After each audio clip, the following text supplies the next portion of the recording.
प्रभु महान है। परमेश्वर की स्तुति हो, परमेश्वर का धन्यवाद हो फिर एक बार आज इस सुंदर दिन के लिए। प्रियो, परमेश्वर ने मेरे और आपके जीवन में फिर ये नया दिन जोड़ा है ताकि मेरे और आपके जीवन के द्वारा परमेश्वर की स्तुति और प्रशंसा होती रहे। हालेलुया। यीशु मसीह के नाम से आप सभी को सलाम करता हूँ। यहोवा के नाम से सभी को जय मसीह की। हम उकाब के विषय में अध्ययन कर रहे हैं और बड़ी अद्भुत बातों को परमेश्वर हमारे जीवनों पर उंडेल रहा है, इसलिए हम प्रभु का धन्यवाद दें। आज फिर एक बार कुछ नई बातों को लेकर प्रभु ने मुझे आपके मध्य में भेजा है और मैं चाहता हूँ जैसा यहोवा से मैंने पाया है वैसा ही मैं आप तक पहुंचाऊं। आमीन। सो आइए प्रियो, आज के सुंदर दिन में हम फिर एक बार अपने सब कुछ को यहोवा को समर्पित करें और फिर हम वचनों में उससे मन्ना प्राप्त करें। आमीन। आइए इस समय हम दुआ करेंगे। धन्य यीशु नाम, धन्य यीशु नाम, धन्य यीशु नाम। तू महान है, तू जीवित है और तेरी करुणा सदा सदा की है राजा। तूने आकाश और पृथ्वी को बनाया ताकि प्रभु हम इस पृथ्वी पर अधिकार लेकर चल सके और जैसे तेरी इच्छा स्वर्ग में पूरी होती है वैसे ही इस पृथ्वी पर भी पूरी होने का प्रयत्न कर सके। हालेलुया। प्रियो, इस समय अपने आप को प्रभु को आप सौंप दे। परमेश्वर की आत्मा इस समय हमारे मध्य में है। हम प्रभु का धन्यवाद दें। कुछ समय के लिए अपने मुखों को खोले, प्रभु को धन्यवाद दें, उन उपकारों को स्मरण करें जो यहोवा ने आपके जीवन में किए हैं। प्रभु, इस सुंदर समय के लिए हम तेरी उपस्थिति के लिए तुझे धन्यवाद देते हैं। आने वाले वचनों के लिए तुझे धन्यवाद देते हैं। वचन के द्वारा, स्वप्नों के द्वारा, दर्शनों के द्वारा तू हमसे बातचीत कर, अच्छे और बुरे के ज्ञान के समझ से भर राजा। प्रभु जी, हम अपने लोगों के लिए लगातार प्रार्थना करते रहे। जैसे पौलुस कलीसिया में बंद था और लोगों ने प्रार्थना की और तूने पौलुस और सिलास को उस बंदीगृह से बाहर निकाला, वैसे ही प्रभु हम अपने लोगों के लिए आज प्रार्थना करते हैं जो अलग अलग प्रकार के बंधनों में जकड़े हुए हैं, पकड़े हुए हैं राजा। उनके लिए हम प्रार्थना करते हैं और हम उनके बंधनों को यीशु के नाम से तोड़ने की आज्ञा देते हैं परमेश्वर का। प्रभु जी, आज के जो वचन के द्वारा तो उनसे बातचीत करने पर है उसके लिए तो हम में से हर एक को तैयार कर। प्रार्थना सुनने के लिए धन्यवाद देते हैं। इस विनती को धन्यवाद के साथ यीशु नासरी के नाम से मांगते हैं। सुन और बड़ी दया से ग्रहण कर। आमीन। हालेलुया। प्रियो, कल हमने कुछ बातों को सीखा था। आज हम उकाब के अध्ययन में और थोड़ा सा गहराई में जाएंगे। कल जब मैंने आखिरी नोट आपको बताया था, जब मैंने कल आखिरी अंतिम क्षणों में जब हमने समाप्त किया, तब मैंने आपको एक बहुत ही महत्वपूर्ण बात बताई थी जिसको मैं आज आपको फिर एक बार बताऊंगा और हम उससे आगे बढ़ेंगे। बहुत बार जो है अवसर जो है या अपॉर्चुनिटी जो है वो हमारे द्वार पर आकर खटखटाती है, लेकिन हम उसे समझ ही नहीं पाते और हम उस अवसर को खो देते हैं। लेकिन परमेश्वर का वचन कहता है अवसर को बहुमूल्य समझो। हालेलुया। इसलिए always get ready to receive an opportunity which God is giving continuously in your life. हमेशा तैयार रहिए उन अवसरों के लिए जो परमेश्वर लगातार आपको दे रहा है, परंतु आप उसे समझ ही नहीं पा रहे हैं। आप उसे इसलिए नहीं समझ पा रहे क्योंकि आप वचनों को समझ नहीं पा रहे, और आप वचनों को नहीं समझ पा रहे हैं इसलिए आप नाश हो रहे हैं, कमज़ोर होते चले जा रहे हैं। ये मेरी फिलॉसफी नहीं, ये परमेश्वर के शास्त्र में होशे की किताब उसका 4वां अध्याय उसका 6वां वचन कहता है, जो मैंने आपको 2 दिन पहले भी रिमाइंड कराया था कि मेरे वचन के ज्ञान के न होने से मेरी प्रजा नष्ट होती चली जा रही है। हालेलुया। इसीलिए वचन का ज्ञान होना बहुत ज़रूरी है। जब वचन का ज्ञान आपके पास रहेगा तो आप परमेश्वर की ओर से आने वाले अवसर को और शैतान की ओर से दिखाए जाने वाले अवसर के भेद को या उसका जो डिफरेंस है उसको आप समझ पाएंगे। हालेलुया। एक अवसर है जो परमेश्वर की ओर से आता है और एक अवसर है जो शैतान आपको सिर्फ दिखाता है। हालेलुया। इसके भेद को आप तभी जान सकेंगे जब आप उस व्यवस्था की पुस्तक को अपने चित्त पर उंडेल डालेंगे। हालेलुया। जिनके कान हो वो सुन ले। मैंने कल आपको बताया था, you always says including me also, let the opportunity come. I am all set in my life. When the opportunity will come, only one chance I want, brother. Only one chance if God gives me, pastor, I will show you what I can do for the kingdom of God. है ना? ऐसा अक्सर हम कहते हैं। आपके बारे में मुझे पता नहीं, परंतु मैं कई बार ऐसा कहता था कि एक ही मौका प्रभु सबको मौका दे रहा है। मेरे जीवन में ना एक्चुअली कोई प्रभु मौका नहीं दे रहा है। शायद वो मुझसे प्रेम नहीं करता है, लेकिन बॉस एक मौका अगर प्रभु ने मुझे दे दिया तो मैं साबित कर दूंगा कि मैं कौन हूँ। ऐसा हम अक्सर कहते हैं क्योंकि मनुष्य की सोच परमेश्वर की सोच से बहुत नीचे है, हालेलुया। लेकिन यहाँ पर जो स्वर्ग में ऊंचाई पर जो परमेश्वर विराजमान है, वो कह रहा है हमें, पहले तू अपने आप को तैयार कर। मौके मैंने इससे पहले भी तुझे बहुत दिए हैं, बहुत सारे अवसर मैंने तुझे दिए हैं, तू उसे समझ नहीं पाया है।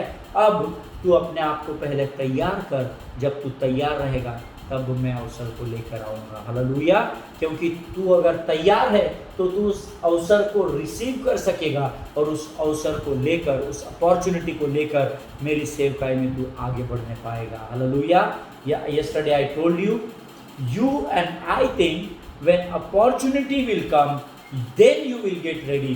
But then God says, first you get ready, then I will send an opportunity in your life. Amen. परमेश्वर अलग सोचता है, वो कहता है नहीं बाबा, बहुत अवसर तेरे को दिए, इतने अवसर में दूसरे को अगर देता तो शायद काम अब तक हो जाता, पर मैं अब चाहता हूँ कि पहले तू तैयार रहे, और जब तू तैयार होगा तब मैं तेरे जीवन में अवसर को लेकर आऊँगा, हालेलुया, आमीन। हमेशा याद रखिए प्रियो, उकाब पक्षी जो है वो बाढ़ जो होता है, क्योंकि वो जानता है कि जब तूफान में वो कूदेगा तब तूफान उसका काम खुद ही कर देगा, आमीन। ये उकाब जानता है, और मैंने आपसे कहा है जैसे उकाब है वैसे ही मैं और आप भी है, तो हमको भी क्या करना है, उकाब के नाई बाढ़ जोनी है। क्योंकि हमको ये समझना ज़रूरी है कि जब हम अपनी पोजीशंस में रेडी रहेंगे और जब तूफान आएगा और हम उसकी ओर छलांग लगाएंगे या उसकी ओर बढ़ेंगे, तो जो काम आपको आपके सामर्थ्य के द्वारा करना ज़रूरी है वो आप आपकी सामर्थ्य के द्वारा नहीं, परंतु उस तूफान की सामर्थ्य के द्वारा पूरा कर सकेंगे, हालेलुया। आज बहुत ज़रूरी है मुझे और आपको पवित्र आत्मा पर निर्भर रहना है, हालेलुया। क्योंकि जब हम पवित्र आत्मा पर निर्भर रहेंगे, अपने पंखों को फड़फड़ाना बंद करेंगे, सिर्फ अपने आप को पोजीशन करेंगे, सिर्फ अपने आप को उस परिस्थिति में, उस पोस्चर में लेकर आएंगे, तब जब तूफान आएगा और आप अपने आप को उस तूफान में डुबो देंगे, तब पवित्र आत्मा उसके सामर्थ्य के द्वारा आपको ऊंचे स्थानों पर लेकर जाएगा, हालेलुया। जिसकी प्रतिज्ञा परमेश्वर ने आपसे की है।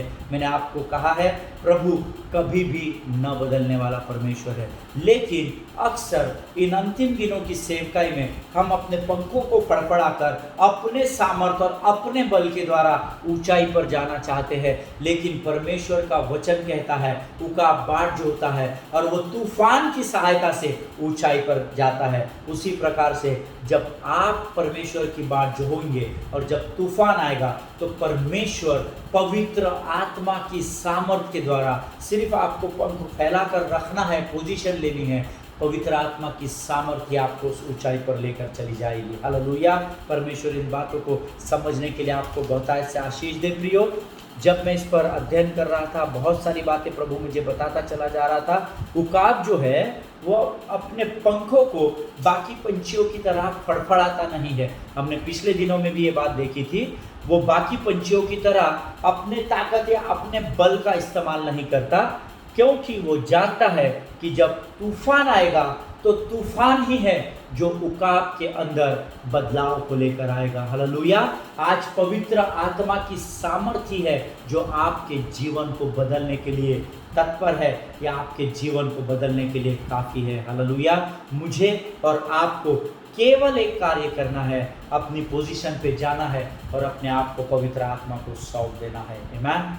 जो लोग ये बात समझ गए, विश्वास कीजिए परमेश्वर ने आपके जीवन में अवसर को उंडेल दिया है, हालेलुया। जिनके कान हो वो सुन ले। Waiting will allow you to renew your strength, ऐसा वचन कहता है, मैं नहीं कहता। प्रतीक्षा करना आपके जीवन में बदलाव को लेकर आता है, आपके जीवन में को रिन्यू करता है या बदलाव लेकर आता है। यशायाह की पुस्तक उसका 40 अध्याय और उसका 31 वचन कहता है, but they that weight upon the Lord shall renew their strength. जो इंग्लिश में अध्ययन कर रहे हैं वो वेट और रिन्यू, इन दोनों वचनों को, इन दोनों शब्दों को अंडरलाइन कर रहे हैं। बाढ़ जो होना और रिन्यू देयर स्ट्रेंथ यानी नए बल को प्राप्त करते चले जाएंगे। तो रिन्यू ये जो शब्द है इसको आप अंडरलाइन कर ले। जब मैं रिन्यू इस शब्द का अध्ययन कर रहा था तो मुझे पता लगा the word renew means to substitute something of lesser value for something of greater value. आमीन। परमेश्वर इन बातों को समझने के लिए आपको आशीष दे। Renew means giving up something old and getting something new, that is called renew. आमीन। री एंड न्यू, जो पुराना है उसको देना है और नया प्राप्त करना है। जो मोबाइल पुराना हो जाता है, मोबाइल एक्सचेंज ऑफर आता है, अमेज़ॉन में दिवाली ऑफर आता है, अमेज़ॉन में क्रिसमस ऑफर आता है। पुरानी चीज़ों को दो और नई चीज़ों को लेकर जाओ, इसको कहते हैं रिन्यू करना। आमीन। संसार की भाषा में रिन्यूअल का अर्थ अलग है। संसार की भाषा में जब आप 2015 में गाड़ी खरीदते हैं, 4 व्हीलर खरीदते हैं, तो उसकी जो LIC पॉलिसी होती है वो 1 साल के लिए होती है। वो शायद 25,000 की हो या 10,000 की हो। जब दूसरे साल आप गाड़ी रिन्यू करते हैं तो वो 9,000 होती है। जब तीसरे साल करते हैं तो 8,000। जैसे जैसे गाड़ी पुरानी हो जाती है रिन्यूअल कॉस्ट भी कम होती चली जाती है। ये संसार का नियम है, लेकिन आत्मिक संसार का नियम अलग है। जब आप पुराना देते चले जाते हैं तो नया परमेश्वर आपको बढ़ाता चला जाता है। हालेलुया। पुरानी बातें बीत गई है, देखो आगे सब कुछ नया हो चुका है। हालेलुया। ये परमेश्वर का वचन कहता है। प्रभु इस वचन को समझने के लिए आपको आशीष दे प्रियो। जब मैं इसका अध्ययन कर रहा था तो एक बड़ी अद्भुत बात, एक बहुत अद्भुत प्रकाशन प्रभु ने मुझे दिया। मैंने कुछ लिटरेचर्स पढ़े, कुछ जर्नल्स पढ़े। बहुत सारा अध्ययन करने के बाद मैंने वचन की गहराई में जाकर वचनों को खोजना आरंभ किया। तब प्रभु ने बड़ी अद्भुत बात मुझे बताई।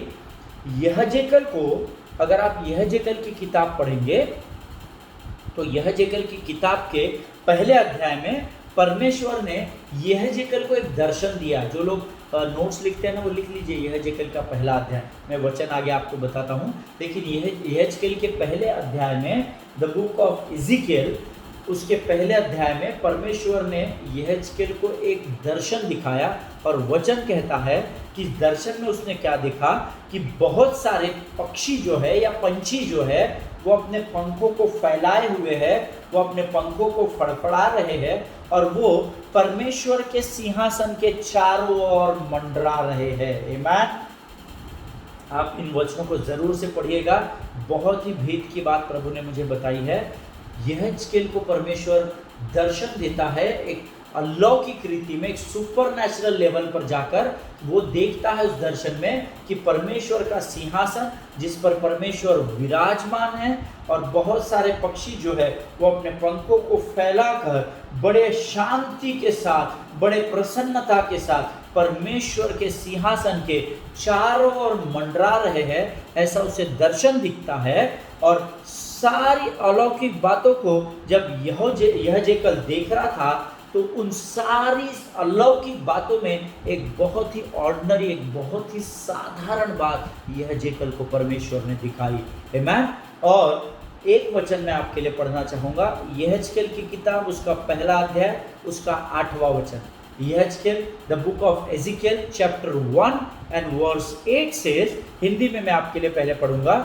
उनके चारों ओर पंखों के नीचे मनुष्य के से हाथ थे, उन चारों के मुख और पंख इस प्रकार के थे। हालेलुया। परमेश्वर इन पढ़े हुए वचनों पर आशीष दे। और वचन कहता है जब वे अपने पंखों को उठाते थे तो क्या होता था, है ना। मैंने आपको बताया यहेजकेल की किताब पहला अध्याय 8वां वचन क्या कह रहा था। उनके चारों ओर पंखों के नीचे मनुष्य का हाथ था। आमीन। उसे बड़ी अद्भुत बात पहले यहोवा ने दिखाई कि पंछी अपने पंखों को फैलाकर शांति और प्रसन्नता के साथ परमेश्वर के सिंहासन के चारों ओर मंडरा रहे हैं।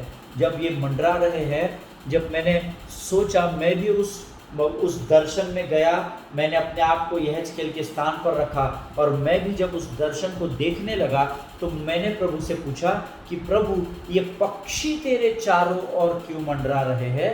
तब परमेश्वर ने मुझे यह वचन बताया कि उन चारों और पंखों के नीचे मनुष्य के से हाथ लगे हुए थे। That means they were entangled with each other. इसका अर्थ है पक्षी के पंख और उसके नीचे मनुष्य के जो हाथ थे वो एक दूसरे से जुड़े हुए थे। आमीन। और जब मैं इस बात को समझने की कोशिश कर रहा था, जब वे अपने पंखों को उठाते थे तो क्या होता था, जब पंख उठते थे तो अपने आप हाथ भी उठने शुरू हो जाते थे। हालेलुया। जब जब पंछी पंख उठाते थे तब हाथ उठते थे, या जब जब उसको आप वाइसी वर्षा कर दीजिए, उसको आप उल्टा कर दीजिए, जब जब हाथ उठते थे तब तब पंछियों के पंख भी उठते थे। हालेलुया। और जब मुझे यह बात पता चली तो एक और वचन परमेश्वर ने बताया, यहेजकेल की ही पुस्तक में पहले अध्याय के 24वें वचन को हम पढ़ेंगे। The book of Ezekiel chapter 1 and verse 24। हमने इसके पहले यहेजकेल 1:8 पढ़ा, अब हम यहेजकेल की किताब उसका 1:24 पढ़ेंगे, जिसमें वचन कहता है, उनके चलते समय उनके पंखों की फड़फड़ाहट की आहट मुझे बहुत से जल या सर्वशक्तिमान की वाणी या सेना के हलचल की सी सुनाई पड़ती थी, और जब वे खड़े होते थे तब अपने पंख लटका देते थे। हालेलुया। परमेश्वर इन पढ़े हुए वचनों पर हमें आशीष दे। प्रियो, जब मैंने इस वचन को पढ़ा तो मैं आज आपको बताना चाहता हूँ, इनफैक्ट आज मैं आपको उसी बात को दिखाना चाहता हूँ जो परमेश्वर ने यहेजकेल को उस अलौकिक स्थान पर दिखाई थी।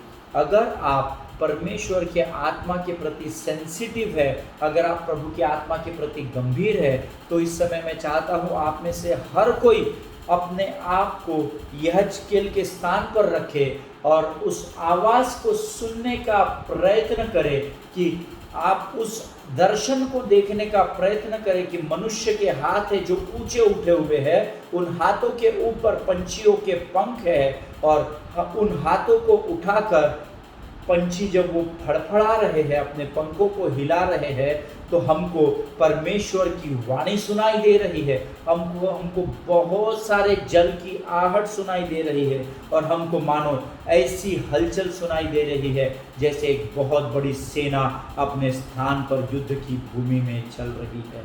हालेलुया। प्रियो, इसका अर्थ है कि वचन कहता है उसने मनुष्य के हाथ को देखा, और जब जब वो हाथ उठते थे तब तब वो पंख भी उठते थे, और जब जब वो पंख उठते थे तब तब उसे बहुत से जल की आवाज़ या स्वयं प्रभु की वाणी या बहुत सारे सेना के हलचल या चलने की आवाज़ सुनाई देती थी। मैं आज आपको एक भेद की बात बताना चाहता हूँ।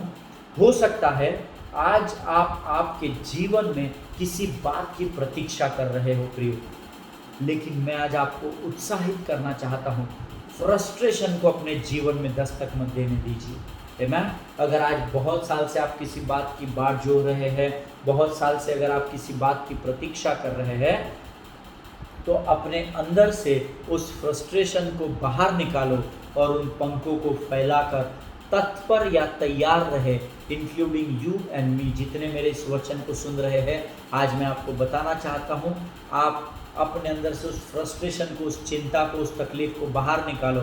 सिर्फ एक ही काम आप और मैं करेंगे, अपने आप को पोजीशन करेंगे, पोस्चर में आएंगे, और वचन कहता है अपने पंखों को फैलाकर हम तत्पर रहे, क्योंकि यहेजकेल कहता है कि जब जब मनुष्य का हाथ ऊपर पोजीशन होता था तब तब पंख भी ऊपर की ओर उठते थे। वो थैंक यू जीसस, धन्यवाद यीशु, धन्यवाद यीशु।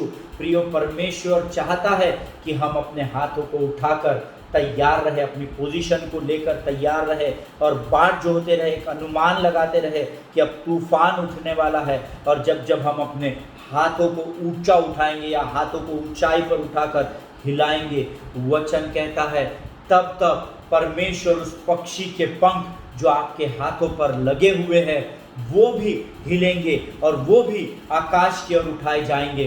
प्रियो, एक अद्भुत अद्भुत अद्भुत प्रकाशन परमेश्वर हमें दे रहा है। क्या आपने कभी उकाब के हाथों को हाथ बांध कर देखा है? कभी आपने किसी उकाब को देखा है जो ऐसे हाथ बांध कर खड़ा हो?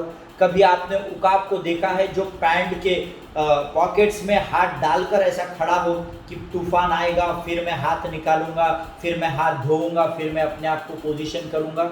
मैंने ऐसे उकाब को कभी भी नहीं देखा है। हालेलुया। लेकिन जब भी उकाब उड़ता है, तूफान आने के पहले वो अपनी पोजीशन को लेता है। आमीन। अब मैं आपसे एक प्रश्न पूछना चाहता हूँ, आप आपके आसपास में उकाबों को कैसा पहचानेंगे? आमीन। क्योंकि मैंने आपको कल या परसों बताया था, उकाब की खाल पहने हुए बहुत सारे कबूतर और बहुत सारे कौवे, बहुत सारे चमगादड़ आज तैयार बैठे हुए जो संसार को ये दिखा रहे हैं कि हम भी उकाब की नई ऊंची उड़ान भर सकते हैं। लेकिन आज आपको मैं बताना चाहता हूँ, अगर आपको उकाब को पहचानना है तो आप कैसे पहचानोगे? वचन कहता है, जब जब पंख उठते थे तब तब हाथ भी उठते थे। आमीन। What does that mean? इसका अर्थ क्या है? हो सकता है शायद हाथों को उठाना आपके लिए एक ट्रेडिशन हो, आपके लिए एक परंपरा हो, आपके लिए शायद संडे स्कूल में बचपन में सिखाई गई एक स्टाइल हो कि हाथों को उठाना है। हो सकता है आप हाथों को कई बार उठाते हैं क्योंकि सारी दुनिया उठा रही है इसलिए मैं भी उठाता हूँ। लेकिन it is not that beloved people of God. अगर आप अब तक ऐसा किसी बात को सोचकर हाथों को उठा रहे थे तो आज आपको मैं बताना चाह रहा हूँ कि इतने सालों से आप गलत पोजीशन में थे।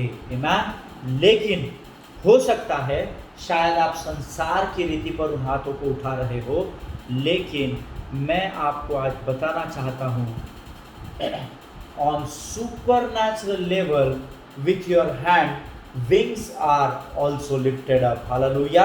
अलौकिक संसार में, आत्मिक संसार में जब आप अपने आप को खोल कर देखेंगे तो हमेशा याद रखिए, जब जब आप आपके हाथों को उठाते हैं तो वो पंख भी उसके साथ हवा में उड़ते हैं। Then how would you know who the eagles are? तो जब ऐसे हाथ उठे हुए हैं, उसके ऊपर पंख उठे हुए हैं, तो आप कैसे पहचानेंगे कि आपके आसपास उकाब या ईगल्स कौन है? मैं आपको बताना चाहता हूँ। Then I have to do only one thing to understand who is eagle, and then I have to look for the worshippers who are raising their hands. Hallelujah. कई स्थानों पर हमने देखा है आराधना लोग हाथ बांध कर करते हैं, जेब में हाथ रहते हैं, पीछे रहते हैं। हाथों को उठाए हुए जो लोग होते हैं वो सच्चे आराधक होते हैं। हालेलुया। प्रियो, वचन कहता है यहेजकेल ने उन हाथों को उन पंखों से एंटैंगल देखा, वो चिपके हुए थे। जब जब संसार की रीति में या नेचुरल वर्ल्ड में या संसार के संसारिक रीति में या शरीर में होकर आप हाथों को उठाते हैं, तब तक विश्वास कीजिए स्वर्ग में सुपरनैचुरल लेवल पर पंछी भी अपने पंखों को उठाते हैं। क्योंकि जब जब आपके हाथ स्वर्ग की ओर उठते हैं तब तक वो पंछी अपने पंखों को फैलाकर परमेश्वर की आराधना ही करते हुए पाए जाते हैं। हालेलुया। जो प्रश्न मैंने प्रभु से पूछा था कि प्रभु, मैं भी यहेजकेल के स्थान पर हूँ और मैं भी उस दर्शन को देख रहा हूँ, लेकिन मैं समझ नहीं पा रहा स्वर्गीय पिता, क्योंकि तेरी बुद्धि अगम्य है, तेरे विचार मेरे विचार से बढ़कर है। मैं इन बातों को समझ नहीं पा रहा हूँ कि ये पंछी पंखों को फैलाकर तेरे चारों ओर क्यों मंडराते हैं। दिन प्रतिदिन 2400 घंटे उन प्राचीनों की तरह ये पंछी भी क्यों अपने पंखों को फैलाकर तेरे चारों ओर मंडरा रहे हैं। तब प्रभु ने उस मनुष्य के हाथों को मुझे दिखाया और उसने मुझसे कहा, अमित, ये वो तेरे हाथ है। जब जब तू अपने हाथों को स्वर्ग की ओर उठाता है और जैसे मेरी आराधना करता है, वैसे ही ये पक्षी है जो दिन और रात अपने पंखों को फैलाते हुए मेरे चारों ओर घूमकर मेरी आराधना में तल्लीन हुए हैं। हालेलुया। प्रियो, जिनके कान हो वो सुन ले कि प्रभु आराधकों को क्या कहना चाह रहा है। हालेलुया। बहुत अच्छे से, बहुत इजीली आप आराधकों को पहचान सकते हैं। आराधकों की पहचान यह हजकेल की किताब में प्रभु ने मुझे बताई कि जब जब तू हाथों को ऊंचा करता है तो उकाब की नाई तू अपनी उस परिस्थिति में होता है, अपने आप को बाट जोड़ने की परिस्थिति में तू लेकर आता है। और जब तू तल्लीन होकर मेरी आराधना करता है तब मैं एक ऐसे तूफान को तेरे सामने लेकर आता हूँ जिसमें पवित्र आत्मा के सामर्थ्य में होकर उस तूफान से निकल जाता है। हालेलुया। इसीलिए प्रियो हम गीत गाते हैं कि आराधना में ही छुटकारा होता है और आराधना में ही चंगाई होती है। हालेलुया। परमेश्वर इस भेद की बातों को समझने के लिए आपको बुद्धि दे, ज्ञान दे, ताकि आप इस गहराई को समझ सके। और मैं चाहता हूँ कि आप में से हर कोई जब भी प्रभु की स्तुति और आराधना करे तो अपने आपे से बाहर होकर अपने आप को सिर्फ पोजीशन में लाइए और पवित्र आत्मा से कहिए कि प्रभु यहाँ से मैं नहीं परंतु तू मेरे लिए ऊंची उड़ान भर। हालेलुया। प्रियो, आज हम अपने वचन को यहाँ समाप्त करेंगे। हमने आज इस उकाब के अध्ययन को यहाँ समाप्त किया है। मैं चाहता हूँ जब भी आप प्रभु की आराधना करें आत्मा और सच्चाई में होकर आराधना करें। परमेश्वर ने आपको चिकन के लिए नहीं बुलाया है, चिकन होने के लिए नहीं बुलाया है, परंतु प्रभु ने आपको उकाब के नहीं तैयार किया है। हालेलुया। प्रियो, जैसे उकाब के साथ उड़ता है, अच्छे झुंड की पहचान रखिए। हालेलुया। अच्छे संगति, अच्छे फेलोशिप में बने रहिए ताकि आप नीचे की उड़ान नहीं परंतु आसमान की ओर उड़ान भरे जहाँ पर परमेश्वर विराजमान है।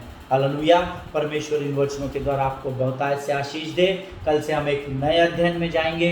तब तक मैं चाहता हूँ कि ये जो अध्ययन हमने किया है इसको आप बार बार सुनिए, बार बार पढ़िए, ताकि परमेश्वर आपको एक छोटे से मुर्गी के नाई नहीं लेकिन उकाब के नाई बनाकर उड़ा सके। हालेलुया। ये परमेश्वर की इच्छा है कि आप उकाब के नाई ऊंची उड़ान भरे। आमीन। विश्वास कीजिए, स्थिर बने रहिए और परख कर देखिए कि यहोवा कैसा भलाई के काम आपके जीवन में करता है। आमीन। प्रभु आप सबों को आशीष दे। All glory to God. मेरा विश्वास है उकाब के इस अध्ययन के द्वारा परमेश्वर ने आप में से बहुत को बातचीत की है और बहुत सारे लोग एक ईगल की नाई तैयार होने जा रहे हैं। हालेलुया। मैं आपके लिए प्रार्थना करूंगा कि परमेश्वर आपको इतनी ऊंचाई पर लेकर जाए कि जब आप उस ऊंचाई से नीचे की ओर देखें तो आप ये जान सके कि आपकी योग्यता से कई ऊंचाई पर परमेश्वर ने आपको तैनात किया है या आपको लेकर गया है। हालेलुया। प्रभु का धन्यवाद हो इन वचनों को समझने के लिए, सिखाने के लिए उसने मेरी और आपकी सहायता की। लगातार प्रभु का धन्यवाद देते रहे। हम अपने अध्ययन को आज यहाँ समाप्त करेंगे। प्रभु आप सबों को आशीष दे। अपने पासबानों के लिए, उनके परिवारों के लिए प्रार्थना करते रहिए। एक दूसरे को प्रार्थना में हम सब स्मरण रखेंगे और सोशल डिस्टेंसिंग का पालन करते हुए फिर एक बार एक नए विषय के साथ हमारी कल मुलाकात होगी। आमीन। प्रभु आप सबों को आशीष दे। All glory to God.